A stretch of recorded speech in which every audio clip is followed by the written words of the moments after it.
in one of the PowerPoint slides I gave it like a key. You can kind of see they're little ligaments. They're just white within the fat, within the adipose tissue, right? All right, and then you see the adipose tissue because what color is that? Yellow, right? So you go, okay, you can kind of tell the difference, and I just kind of drew them in to be a bit more obvious. And then the lobules and the lobes, they just go from smaller.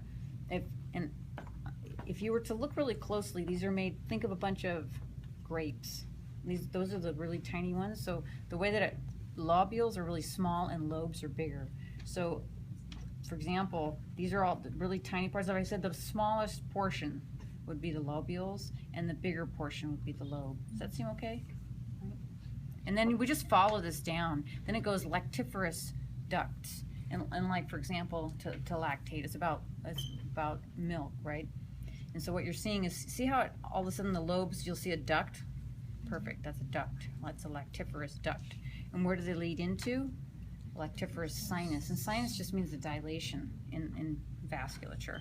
So they're the ones that look like the big ones right toward the end, right? So you just think of it as you're telling a story from the periphery to the central. And then what the lactiferous sinuses converge toward is the nipple, right? And that's that from the outside. And then the areola is all of that. And then the areolar glands are the little, they're basically sebaceous glands and scent glands too, right? They're modified sweat glands is what they are.